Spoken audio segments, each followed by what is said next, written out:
Hey everybody, Nick Espinoza, your chief security fanatic here, and today we're actually talking about facial recognition because the federal government might have oversight of facial recognition, and that might be coming really soon with this new potential law. Now here's what's going on. This is coming from Cyberscoop and some other outlets. The Facial Recognition and Biometric Technology Moratorium Act was reintroduced in June by Senator Ed Markey, Democrat of Massachusetts, and Representative Pramila Jayapal, Democrat of Washington. Now, this law would fully ban the use of facial recognition and biometric technology by federal agencies, basically minus, let's say, a lift from Congress. In other words, if they needed to do it, Congress would essentially have to override that law. It would also block funding to state and local law enforcement who do not cease the use of facial recognition technology. The bill would also allow cities and states to keep and make their own laws around this as well, providing they don't supersede the federal law, which is typically how the 10th Amendment works. Now, the issue has gained basically momentum in light of high-profile issues of this kind of technology, which has traditionally been obscured by a lack of oversight. Federal law enforcement used the technology, for example, on protesters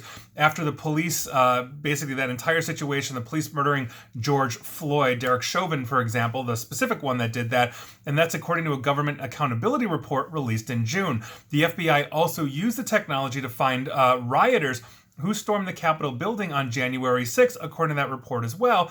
And one of the cores of the issues here that's really motivating this is that there's also at least 3 known instances, just bad instances, of African-American men being arrested based on false positives thanks to artificial intelligence and facial recognition. Basically, it wasn't them on the video. Now, as an example of this, Robert Williams testified in front of the subcommittee this past Tuesday about his wrongful arrest by the Detroit police in 2020 after basically facial recognition incorrectly matched him to the suspect that was on the video.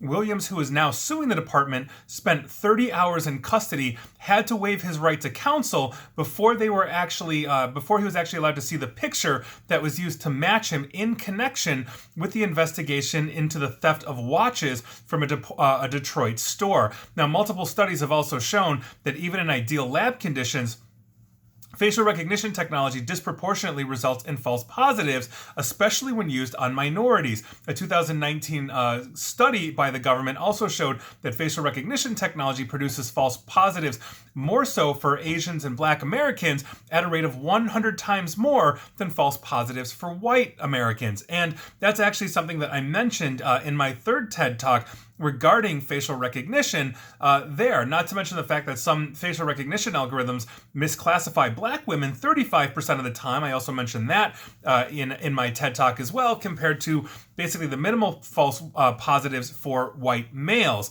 That's according to MIT. Again, that's a study that I quoted literally in my talk. Now, false positives are likely higher in instances where police agencies are also relying on grainy images or unreliable databases, meaning, if it's not clear, if you're not picking up my face in 4K and some dude kind of looks like me and he's grainy, they may accidentally match him to me. Now, there is no reliable figure that details how many of the roughly 18,000 law enforcement agencies in the United States are using facial recognition technology, which typically basically returns results based on the algorithms and AI. At least 1,800 agencies have employees that have used or tested facial recognition software from Clearview AI. And that is a company I have done, I've written on, I've done videos and podcasts on. This is a company that basically built a database by scraping the massive social media platforms like Facebook without your permission. And that's obviously a huge thing. Now, the Government Accountability Office issued a report last month that also warned that U.S. federal agencies are failing to track which facial recognition technology their employees are using, potentially exposing the public to this kind of risk. Now, this doesn't even include the Ring doorbell that we know hundreds, if not thousands, of law enforcement agencies are using, and Ring Doorbell is creating this massive mesh network of video surveillance, basically in neighborhoods, that also is integrating facial recognition.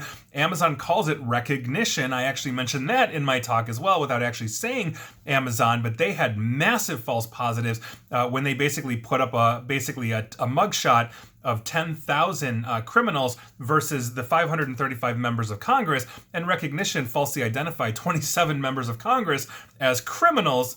Feel free to insert your own joke there. It's the same joke I made in my talk. Now, as Congress basically, this is going through the paces with this, proponents of facial recognition bans have made significant strides at the state level. Massachusetts, Utah, Washington, Vermont, Virginia, and most recently Maine, as well as 19 cities and counties around the United States have passed legislation to limit that use in some extent. I know San Francisco and Oakland were very much in that as well.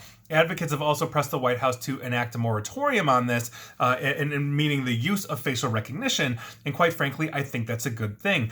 Basically, I understand and I recognize facial recognition. Facebook uses it every time you upload, a picture there, even though you have the ability to opt out of it. I guarantee you there are pictures of you that are still being put in there. Maybe it's pictures that your friends are uploading, whatever that is. But this is obviously a very serious problem. And as I mentioned, in that third talk that I did, that one of these core issues is that they are primarily being developed by a specific culture or a specific type of person, and that is typically white males. There's not necessarily anything wrong with that, but the problem is when you are learning that artificial intelligence, you're excluding then women and minorities and everybody else, which basically makes it much harder to basically make that facial recognition have the same false positive rate for everybody, which is why I think technology can help defeat those prejudices by basically having more inclusive development teams for artificial intelligence and facial recognition. But until then, we have a very serious problem with this. I understand, let's say, the use of body cams by the police to record incidents and all of that. And every time that has been used, the studies have shown that in specific cities, there was one in California, I cannot remember the name, that basically incidents went down of public blaming the police or calling the police for brutality, and actual police brutality went just dropped like a rock in the first year. So I'm all for things like that. But when you are using facial recognition, let's say in a court of law, and it is so deeply flawed that 35% of one specific demographic is perpetually being falsely identified, it is unreliable to the point that nobody should be accused. I mean, I feel horrible for that guy, Robert, that spent 30 hours basically in custody because the artificial intelligence said, oh yeah, that picture is him, when it obviously wasn't when an investigation happened. So this is a huge problem that we have here. We all look like somebody, right? We've all seen something that says, hey, I kind of look like you, or you kind of look like me. Everybody says I look like Penn Jillette. I can kind of see it. So we all have that person. And the last thing I want to have happen is Penn Jillette going to rob a bank and they come knocking on my door. And that's a very serious issue. And facial recognition will help the police find me instead of him. So there you go. So I think this is an important issue. I'd love to hear your thoughts on it, but that is your news of the day. And please like, share, follow me here on Facebook and Twitter at NickAESP. And please feel free to subscribe to me at YouTube as well. And as always, stay safe and stay online. Thanks, everyone.